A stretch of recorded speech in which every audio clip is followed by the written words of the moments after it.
This is NTD Evening News.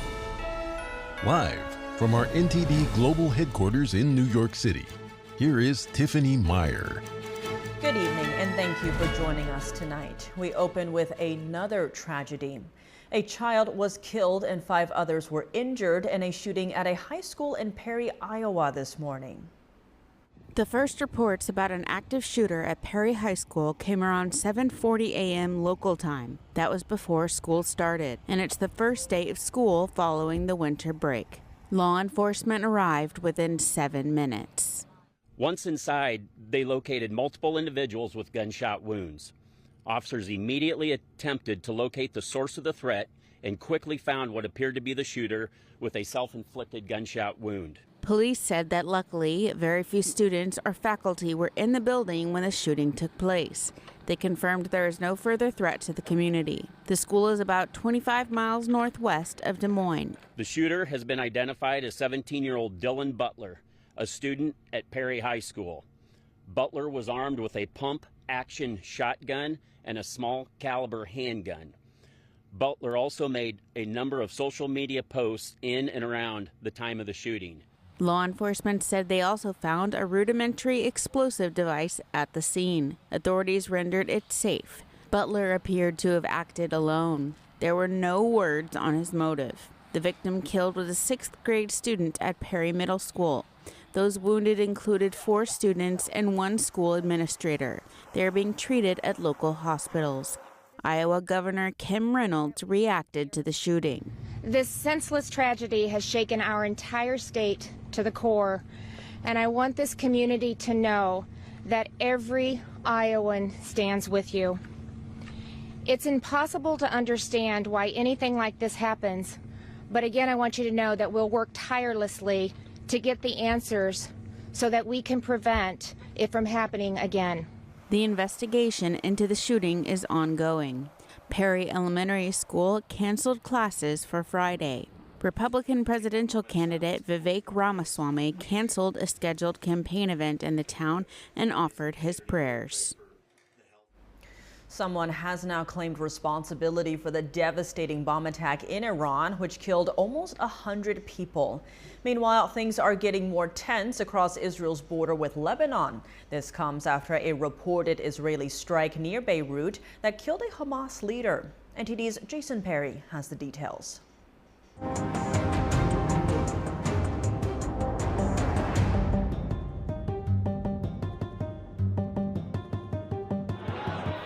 Just hours after the terrorist attack in Iran on Wednesday that killed almost 100 people, Iranian President Ebrahim Raisi blamed Israel.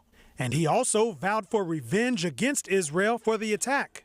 But on Thursday, the Islamic State, a Sunni terrorist group also known as ISIS-K, claimed responsibility for the deadly attack in the predominantly Shiite country of Iran. In a statement posted on Telegram, the Islamic State said that 2 of their Islamic State members detonated their explosive belts in the crowd in apparent suicide bombings. The terrorist group has a bit of history with Iran, as the Islamic State previously set off a pair of bombs in 2017 targeting Iran's parliament. National Security spokesperson John Kirby said this on Thursday about Wednesday's attack. We have seen the public credit now that ISIS-K has taken for the attack in Iran. We're certainly in no position to doubt that claim by ISIS-K. I haven't seen anything that indicates there's a direct link to what's going on in Gaza and with the attack in Iran on the anniversary of Soleimani's death. Meanwhile, tensions have been escalating across Israel's northern border with Lebanon after an apparent Israeli strike near Beirut that killed a Hamas leader. On Thursday, Israel Defense Forces reported several launches coming from Lebanese territory. And in response, the IDF struck at the source of the launches and also struck a launch post and an observation post. This Israeli woman's home is just 1 mile away from Israel's border with Lebanon. She's currently living in a hotel in a safer area, but she decided to visit her home and give this message. It's scary, I must say. And we need to be sure that we're safe in order to come and live here again in our homes. So this is our request from our government, from our army. Please make us safe. And on Wednesday, Israel's chief of the general staff met with troops on the northern border to discuss the situation. Based on my impressions, we are in a very high state of readiness in the north. I think our readiness is at its peak. And he also mentioned the apparent lapse in Israeli security that allowed the October 7th attacks to happen. We are going to have more soldiers on the borders for at least the next year, and we will reach something much stronger. Because this event, as hard as it is, and we will talk about it a lot more, we could have known, we couldn't have known. It cannot repeat itself, that's for sure. And we need to provide a very, very strong response to this matter. And on Thursday, Israeli Prime Minister Benjamin Netanyahu met with U.S. Senator Lindsey Graham. Netanyahu told him that Israel is committed to achieving its goals in the war, and for that, they'll apply maximum power and precision everywhere that's needed. And Graham responded by saying, "We have your back." Jason Perry, NTD News. He's been called the CEO of Hamas. He once said it was an honor to provide funds to the terrorist group. Did he help enable the October 7th massacre? NTD's Virginia Gibson has more.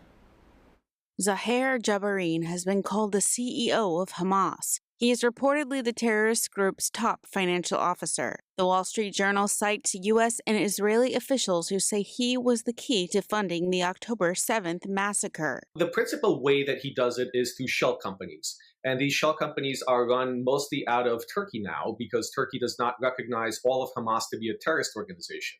And because of that, they allow him to operate within Turkey. He manages a network of companies. Those companies essentially are used to move money from Iranian entities to Hamas. Middle East expert Gerard Filitti says Jabarin was driven to do this by a perverted view of Islam, combined with his identity as a Palestinian. Jabarin was born in 1968 in the West Bank, where Islam influenced him as a child. Sources say he became involved in violence against Israel at a young age. In a 2002 interview, he openly discussed Hamas's efforts to persuade children to become suicide bombers. His finance work is reportedly key to Hamas's survival. Hamas needs not just to procure weapons for attacks and to pay for supplies, but they also are essentially providing goods and services to the people in Gaza who they claim to represent. So without money, money is the lifeblood of these organizations. Hamas would not function without it. Filitti says Jabarin has raised hundreds of millions for Hamas. He's a key reason Hamas exists. The U.S. has struggled to stop his ability to raise money. Jabarin himself denies his own involvement in fundraising, calling it an accusation and not a fact. Virginia Gibson, NTD News. President Biden releasing his first campaign ad of 2024, and former President Trump now facing another challenge to remove him from the ballot, this time in Illinois. NTD's White House correspondent Iris Tao has more. President Biden's campaign today released his first TV ad of 2024, trying to cast President Biden as a defender of democracy.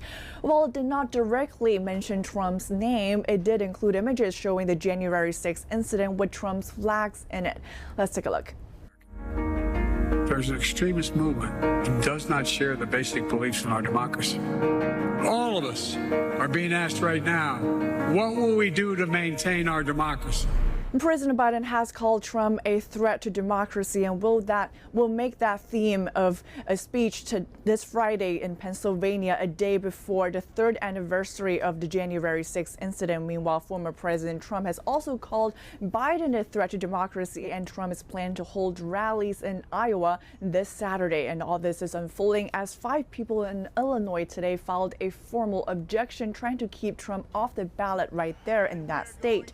They again cited the 14th Amendment, accusing Trump of ever participating in an insurrection, disqualifying him from being the president. And Trump's team, meanwhile, has maintained that January 6th was not an insurrection, and then Trump was not a part of any insurrection at all, ever. Similar challenges, meanwhile, filed by voters themselves have failed in both Minnesota and Michigan. And when it comes to the Colorado Supreme Court ruling, which has been playing out for the past 2 weeks, the action right now is on hold pending any action by the U.S. Supreme Court.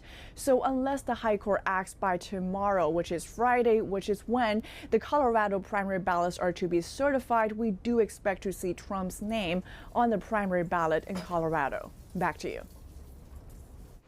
Presidential candidate Christie publishing a new campaign ad saying he has an admission to make. Here's what he says about Trump. I have an admission to make. 8 years ago, when I decided to endorse Donald Trump for president, I did it because he was winning. And I did it because I thought I could make him a better candidate and a better president. Well, I was wrong. Christie strongly endorsed Trump in 2016. After dropping out of the race, the former governor defended Trump in various instances. He reportedly also tried to become Trump's running mate or attorney general. Now, Christie tells voters he made a mistake and that they shouldn't vote for Trump. He says the former president would, quote, sell the soul of this country. Is Nikki Haley conceding defeat in Iowa? Less than 2 weeks before the Iowa caucuses, Haley downplays Iowa voters. She asked New Hampshire voters for help. Her comments come as former President Trump releases an ad criticizing her immigration policies. NTD's Arlene Richards has more on those stories, plus GOP candidate Ron DeSantis explains why he's not tougher on Trump. But also, what's with the Haley surge? When the going gets tough, the tough go to New Hampshire. And that's where GOP presidential candidate Nikki Haley is counting on voters to boost her standing in the race. Haley on Wednesday told a group of New Hampshire voters that she trusts them to correct the results of the Iowa caucuses. We have an opportunity to get this right. And I know we'll get it right. And I trust you. I trust every single one of you. You know how to do this. You know Iowa starts it. You know that you correct it. Her closest opponent, Florida Governor Ron DeSantis, said in a social media post that Haley was insulting voters. Haley's remarks come less than 2 weeks from the January 15th Iowa caucuses and days before her CNN debate with DeSantis on January 10th. Former President Trump won't be joining the debate next week, but that's not stopping him from criticizing his opponents. In a new 30-second ad, Trump goes after Haley's immigration policies. He says her stance on immigration is similar to Joe Biden's. Yet Haley and Biden opposed Trump's border wall. Yet Haley joined Biden in opposing Trump's visitor ban from terrorist nations. Haley's campaign said Trump was, quote, clearly terrified of her momentum in New Hampshire. And they refuted the ad's claim that Haley opposed Trump's border wall, citing a 2015 appearance at the National Press Club. Don't say you're just going to build a wall, because a wall is not going to do it. You've got to have commitment of ground troops, equipment, money, all of that to bring it together. Her campaign also said Haley defended Trump's revised travel plan during her time as UN ambassador. In recent weeks, Haley and DeSantis both have been criticizing the former president. But some Iowa voters say DeSantis is too soft on Trump, and they want to know why. I've articulated all the differences time and time again on the campaign trail. I think what the media wants is they want Republican candidates to just kind of like smear him personally and kind of do that. That's just not how I roll. The Iowa voter wasn't satisfied with the governor's answer and said he worried that Trump was getting a free pass. Haley and DeSantis will hold back-to-back town halls on Thursday. Will they go after Trump, or will they continue their fight for second place? Arlene Richards, NTD News. Foreign governments allegedly made payments to former President Trump's businesses. A new report says those businesses received millions of dollars while Trump was in office. Trump's hotels and properties allegedly received almost $8 million during his presidency. That's according to this new report released by House Democrats today, titled White House for Sale.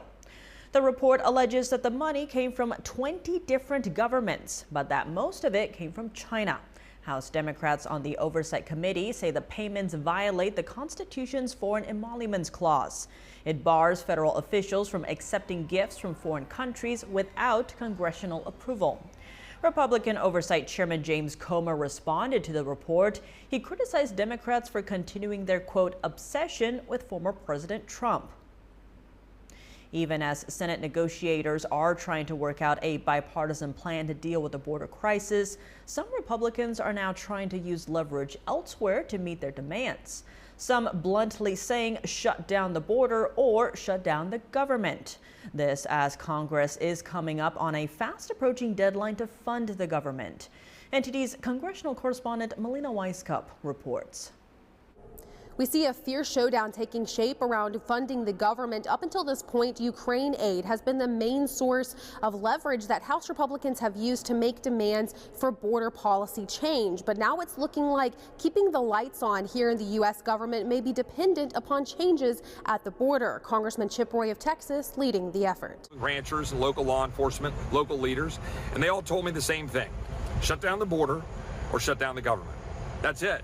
If they can't love our country and the citizens enough and respect our laws, then we need to cut off funding. We need to shut the government down. Lawmakers will return from their trip to Eagle Pass, Texas, here to Congress, facing a fast approaching January 19th deadline to fund the government to avoid a partial government shutdown. Republican House Speaker Mike Johnson has not directly endorsed the idea of shutting down the government in order to force border policy changes, but he has essentially said that their demands are the only way to directly and effectively address the issue at the border.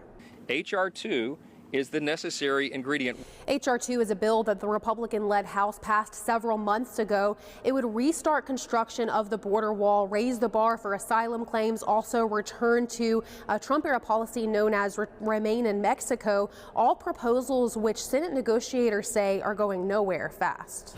I can't get a Democratic Senate to be able to agree with that at all, and I can't get a White House to be able to agree with it. My understanding is that H.R. 2 doesn't have Democratic votes in the House or in the Senate. The White House says that the solution here is for Congress to give the DHS more money and resources to address the issue. However, Republicans are concerned that that money will only be used to quickly process more illegal immigrants and release them into the country rather than be used to stem the flow. This battle over border policy has once only stalled Ukraine aid, but now the entire U.S. government may be dependent on it. Reporting from Capitol Hill, Melina Weisskopf, NTD News. New York City is now planning to sue bus companies for transporting illegal immigrants to the Big Apple. It's the latest development in an ongoing dispute between the state of Texas and Democrat-run cities across the U.S. Here's Mayor Eric Adams speaking on the lawsuit today.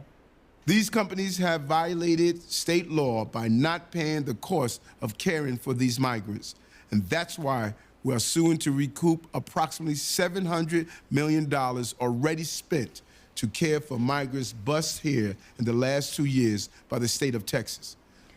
Texas has been sending illegal immigrants to New York, Chicago, and other sanctuary cities across the U.S. Adams today said New York City will continue doing its part in supporting immigrants, but he added that the city can't bear the costs anymore. Adams says Abbott is trying to overwhelm New York's social services system, calling it a political ploy. Welcome back. Accused sex trafficker Jeffrey Epstein is back in the news as hundreds of pages of unsealed documents from a lawsuit go public. This is the first set of documents to be unsealed under a December 18th court order, with more expected in the coming weeks. Just to be clear, being on the list does not indicate wrongdoing or law breaking, and it also includes alleged victims. NTD's Jeremy Sandberg reports. Prince Andrew, former President Bill Clinton, and previously unknown individuals are named in the records released Wednesday in a case involving Ghislaine Maxwell, a close friend of late financier and sex offender Jeffrey Epstein. Prosecutors in New York indicted Maxwell on sex trafficking charges involving multiple victims. She was convicted in 2021. The list stems from a 2015 defamation lawsuit filed against Maxwell by Virginia Giuffre, who accused Maxwell of abuse. The first batch includes around 40 unsealed court filings featuring sealed depositions, emails, and other evidence. Appearing in these court documents doesn't necessarily imply wrongdoing, as Epstein circulated within some high-powered circles. But Giuffre alleged in her deposition that Maxwell directed her to have sexual contact with people, including former New Mexico Governor Bill Richardson, tech guru Marvin Minsky, French modeling scout Jean-Luc Brunel, and American investor Glenn Dubin. Prince Andrew was identified in the unsealed deposition of Johanna Schoberg, an already known alleged victim. Ms. Schoberg claimed during a deposition that Prince Andrew touched her breast while she was sitting in his lap for a photo. A court document filed by Giuffre's attorneys Tuesday says Andrew and Giuffre previously reached an out-of-court settlement in her sexual abuse lawsuit against him. Andrew has denied the allegations. The name of former President Bill Clinton, who is already known to be linked to Epstein, was featured in an email from Epstein to Maxwell in 2015. According to the unsealed filing, Epstein sent an email about Giuffre's lawsuit, suggesting offering a reward to Giuffre's friends and family that were willing to, quote, help prove her allegations are false. Clinton has not been accused of any crimes or wrongdoing related to Epstein. According to an unsealed filing, Giuffre tried to have Clinton deposed, but was denied by a federal judge. Giuffre made no accusations against Clinton, but her counsel considered him a key person who could disprove Maxwell's claims because of his close relationship with Maxwell and Epstein. Wednesday's court order states that more records will be disclosed on a rolling basis until completed. Court filings say 157 previously redacted names of those who knew and spent time with Epstein are expected to be disclosed. That includes alleged victims, prominent figures in the business and political worlds, employees, former associates, and journalists who investigated. The judge said a handful of names should remain redacted because they would identify people who were sexually abused. Giuffre's lawyer, Sigrid McCauley, reacted to the release, calling it a step further in the important goal of shutting down sex trafficking rings and holding more to account. But McCauley says there's still questions left unanswered about who enabled Epstein. She stated the public deserves to know how Epstein operated his vast, global sex trafficking enterprise and got away with it for decades. Maxwell is currently serving a 20-year prison sentence for helping Epstein sexually abuse minor girls for at least a decade. She is appealing her conviction. More documents are expected in the next few days. Jeremy Sandberg, NTD News. Now that Jeffrey Epstein's court records are being unsealed, what is the significance and what still needs to happen? Joining us now to explore sex and human trafficking in the U.S. is Jakob Bouwens, an anti-sex trafficking advocate. Bouwens' own sister was a victim of sex trafficking. He helped to rescue her and has been involved in anti-sex trafficking advocacy ever since. That's over 20 years. Jakob Bouwens, thank you so much for joining us. Great to have you on the show. Thank you. Appreciate it. To begin, give us a sense of what the significance of the Jeffrey Epstein documents being unsealed is. Yeah, I think there's a lot to discuss with this particular set of documents. This is the 8th occurrence of documents being released, but we have to remember these documents are only released because it was ordered by a judge as part of a defamation lawsuit settlement. So the documents are not being released to combat human trafficking. The documents are not necessarily released to subpoena and prosecute. So the spirit of the release is wrong. Now we can use this information and we can go dig deep and hopefully subpoenas will happen. And there is some new information, but honestly, for the most part, there's not a single name that was mentioned that we did not know in 2007 or 2012 or 2019 with the Epstein arrest. So for us in the industry, the names are not new, but it is important that we do now see corroboration of saying, okay, yes, the names are official. And I think probably one of the most critical things that was released is a second witness that is saying, wait a minute, Bill Clinton was on the island. So I think that's a silver lining with the release so far for me, is that we can dig into these relationships and say, okay, let's continue to investigate and then hopefully subpoena, cross-examine, and prosecute. Expanding on that, on the note of prosecution, how do we get there? You mentioned subpoenas, but it seems it's not just the clients, right? How do we find out who the buyers are? How do we go about 100%. That is the only question we should be talking about, because we have a Jeffrey Epstein incarcerated, lost his life, right? We have a Ghislaine Maxwell jailed and incarcerated under sex trafficking, yet we've never seen a single buyer on a witness stand. Not one. That doesn't make sense. You can't say they trafficked human beings, but there are no buyers. There is no trafficking without buyers. It's a crime of supply and demand, and because the demand is so high, there was supply. And that's what the names should lead to. The FBI is sitting, they confiscated Epstein video. So the names that were just released were names that were given to the FBI predominantly from Maxwell's testimony, Maxwell's trial. Give us the information you had since 2012 on Epstein. Give us the Epstein flight logs. Let's cross-corroborate those, and let's see who's in the videos. And take who's in the videos and cross-collaborate that with the names that are on the flight logs. And then go after those people and say, now we're going to get you into the court of law. We're going to cross-examine you to determine, are you a buyer? Now, when it comes to sex trafficking, it's more than this high-profile case. You've mentioned on your podcast that many, many children are being targeted in America alone while this case unfolds. What should be done here? Yeah, and thank you for that question, because I think at this point, America, we focus so much on Epstein, not really understanding what the climate of the crime is. It's a $152 billion industry selling women and children. It is arguably the #1 societal problem in our country. And it touches everything else because crime begets crime. With sex trafficking comes debt bondage and debt labor and labor trafficking and money laundering and illegal, contraband smuggling. It all comes together. But it's proliferated our culture. The average buyer in the United States today, 2,000 cases, reported cases of human trafficking, sex trafficking specifically, that we have profiled over the last 2 years. The average buyer is a father of 2 who earns north of $100,000 a year. That means it's not who people think. It's in their neighborhood. It's in their church. It's in their schools. It's on every social media app. When I sit with people and I take a school auditorium full of kids, high schoolers, and I say, raise your hands if you've had this phrase asked of you in your DMs, right? And the hands go up. But I tell the principal before what that phrase means, right? They go pale. And I say, wait a minute, you want to tell me that 60% of the girls in our school have already been speaking to a predator on social media? They're being profiled? Yes, absolutely, because predators take time. On average, 9 months to desensitize and groom a child before they boldly make a move. This is not kidnapping. Trafficking and kidnapping in the U.S. is 1.7% of the crime.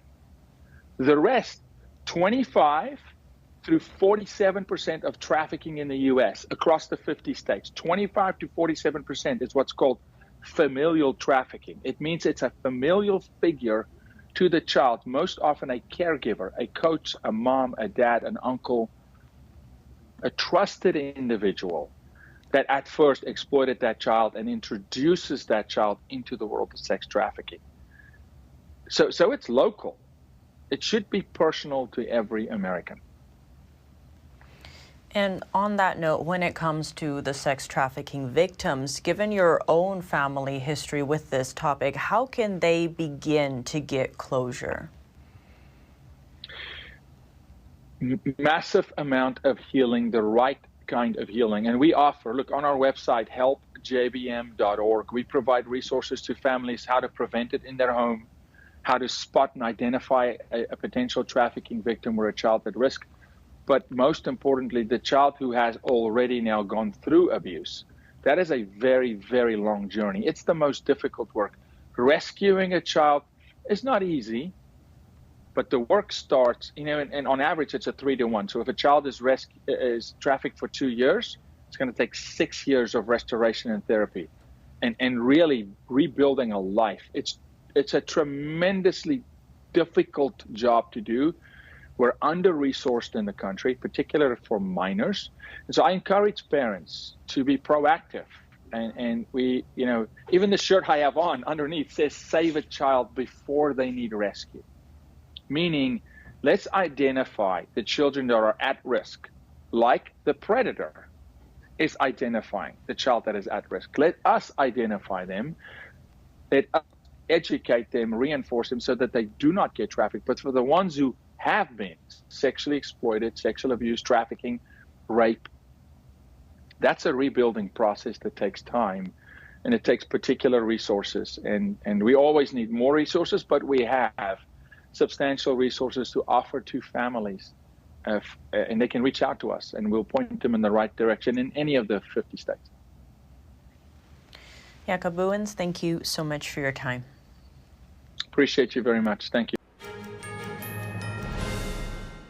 Welcome back. If you're just joining us now, here are some of today's top headlines.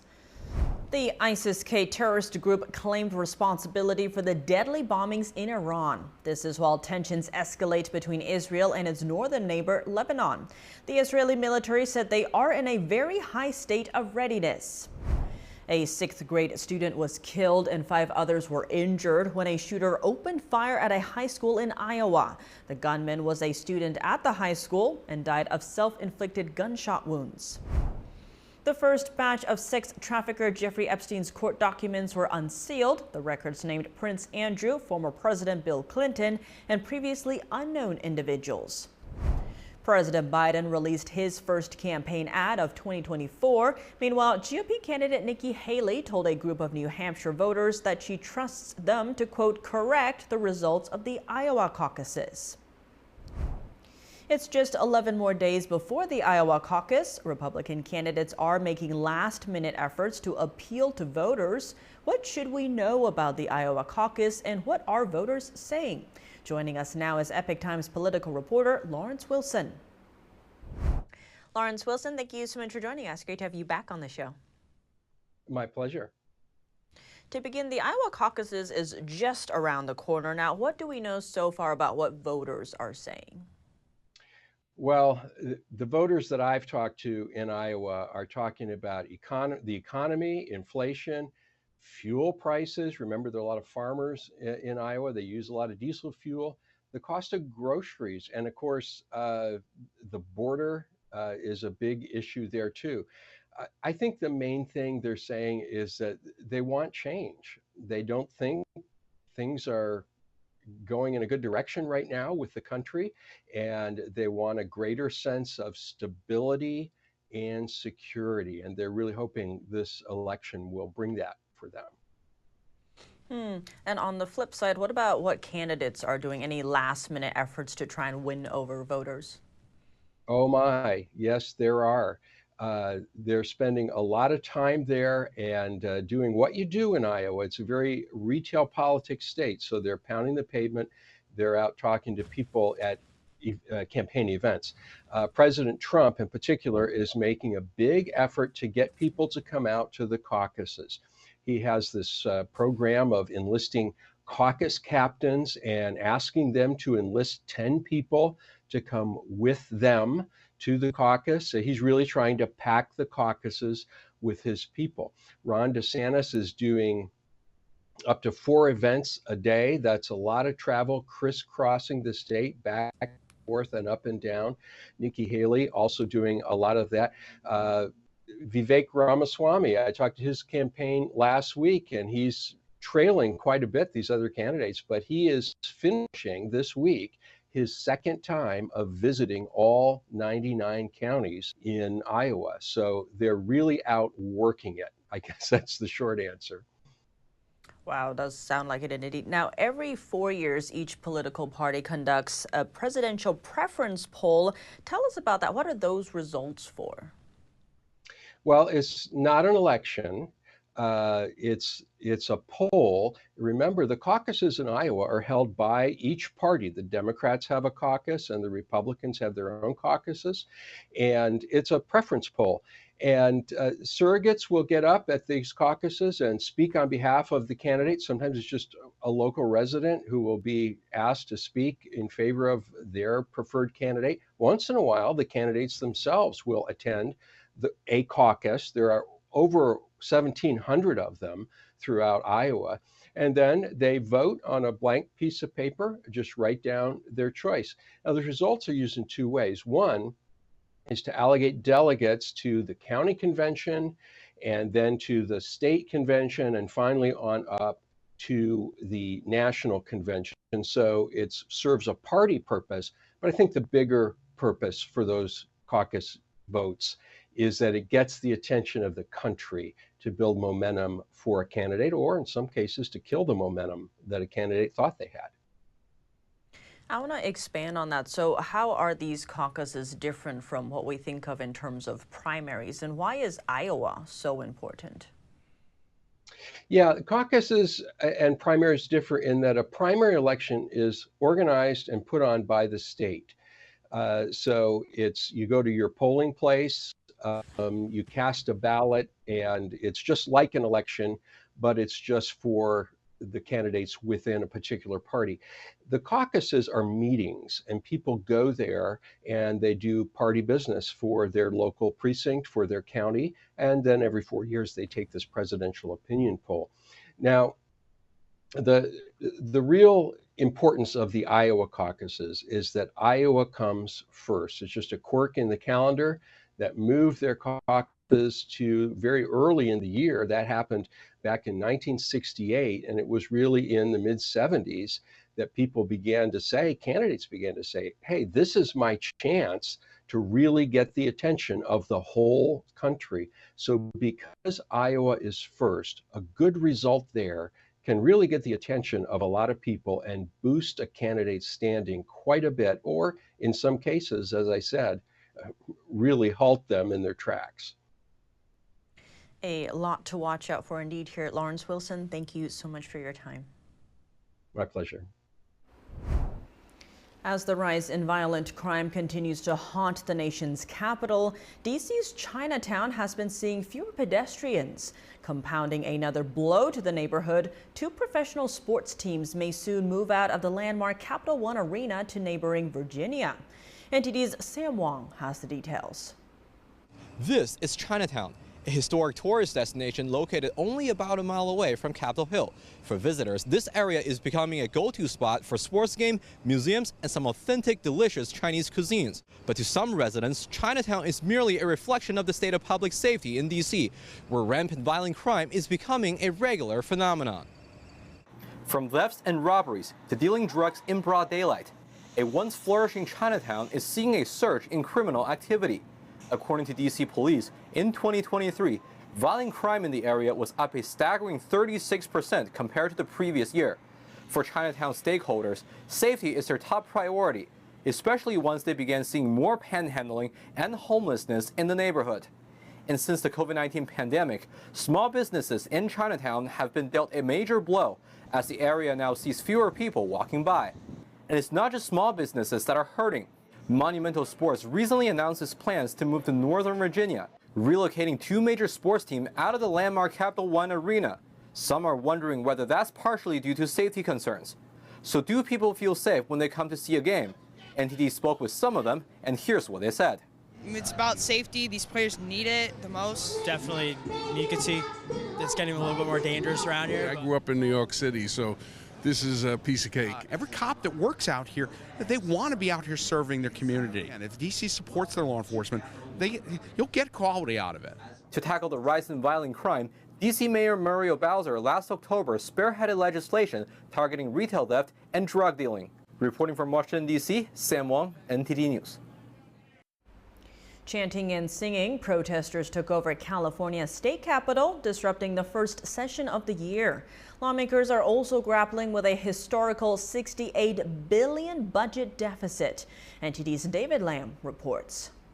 Unanimous consent to suspend the Assembly Rule 25.5. Over 1,000 protesters took over the California State Capitol building on Wednesday, demanding an immediate ceasefire to the war in Gaza. The Assembly adjourned their first legislative session of the year, expected to tackle the state's budget deficit. Protesters chanted and sang, causing a lawmaker to acknowledge the right to protest, but said the legislature must be able to meet without distraction. Protesters went to the rotunda for several hours. Some said there were hundreds of Jewish people calling for an end to the war. Others suggested California taxpayers' money should not be used to fund foreign wars. The Israel-Hamas war in Gaza-Palestine began after Israel was attacked by Hamas terrorists October 7th. Following the terrorist attack, Israel responded in force. At the California Capitol, Highway Patrol responded to the scene, but no arrests were made. Protesters then walked to a nearby park, joining forces with another pro-Palestinian protest. Organizers said protests will continue until the end of the war. On the same day as the protests, Republican Assemblymember Bill Essayli introduced a bill to revoke all taxpayer funding for health care for illegal immigrants. California is grappling with a historic $67 billion budget deficit, while the U.S. faces a border crisis. He also pointed to, quote, historic inflation and the highest cost of living in the nation. David Lamb, NTD News, California. Welcome back. Now for your sports news, we're joined by NTD's Dave Martin. Dave, the NFL's Pro Bowl selections came out yesterday with San Francisco having the most picks. Now, why are these announced with the regular season still ongoing? Tiff, that's like the best question you've ever asked me. I mean, I don't get that either. They can't wait one more week for the regular season to end. I mean, I'll grant that several star players are sitting out this week, which I'm not in favor of, but that's a whole different rant. If this happened in baseball, where like the MVP voting happened on the final game of the season, it wouldn't be that big of a deal because there's 162 games. But there's only 17 games in the NFL, so they're doing the voting with like 6% of the season still to play. I mean, look at some of the good players that got snubbed. Brandon Ayuk had more than 1,300 receiving yards. What if he had a monster game, finishes third in receiving yards, and he doesn't make the Pro Bowl? What if Josh Allen passed for 5 touchdowns, leads the Bills to a win over the Dolphins, they win the division, and he gets snubbed? I just think this week's games just have the same value as the rest of them, but that's just me. Now moving on to baseball, Tampa Bay's Wander Franco has now been accused of multiple crimes by Dominican prosecutors following allegations he had a relationship with a minor. Given how serious these are, do you see him playing in the majors again? I mean, from a public relations perspective, this is very hard to come back from. And that's without an outcome to this case. I mean, look what happened to Trevor Bauer a couple years ago. He was accused of sexual assault by a woman in the spring of 2021. Baseball then placed him on administrative leave, the same they've done with Wander Franco. Now, despite the district attorney declining to file criminal charges, Major League Baseball handed down a suspension of more than a year after doing their own investigation. Now, Bauer and the woman both filed civil lawsuits against each other in 2022. They settled their cases about 3 months ago. Of course, the Dodgers had already long released him by that time. But Bauer, despite being a 32-year-old former Cy Young winner, is still unsigned. So a lot of damage has probably been done to Franco. He just hasn't seen it yet. Well, now shifting gears to tennis, Rafael Nadal has continued his comeback with a decisive win earlier today. Were you expecting this kind of performance from him so quickly? I mean, not this quickly. He beat Jason Kubler 6-1, 6-2. He's now in the quarterfinals of the Brisbane International. Now, I know it's not a major, but for a guy who just missed a year with an injury, he's yet to drop a set in 2 matches. He certainly passes the eye test here. Now, of course, the conversation is usually whether he'll play Novak Djokovic later this month in the Australian Open Finals. Those two have met more times than any other duo in history with 59. Djokovic actually has a slight advantage, 30-29 there. But Djokovic actually looks to be the more hampered of the two. He hurt his wrist while playing Wednesday. Now, he says he has plenty of time to get healed before the Australian Open starts on January 14. It would be nice to see those two play against each other again, at least one last time in a major final, but we'll have to see. Well, now in basketball news, the NBA fined the Brooklyn Nets $100,000 for sitting out several healthy players last week. That's in a loss to Milwaukee. Why is the NBA worried about this? You know, when you're asking fans to pay hundreds of dollars for tickets, only to show up and find that some of the best players aren't even playing just because they're going to rest them, it's disappointing. Imagine if both teams did that. I mean, who would really want to pay to see that? This had become very popular in recent seasons. It's called load management, where you pick some strategic games to rest your best players.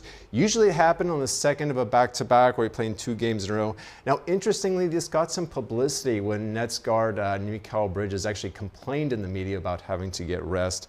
I'm sure that put this whole thing on the NBA's radar, and I'm guessing the Nets probably won't be doing this again. Well, Dave, as always, thanks for joining us. Thank you, Tiff. And that's all for today's news. Thanks for tuning in. I'm Tiffany Meyer. Good night.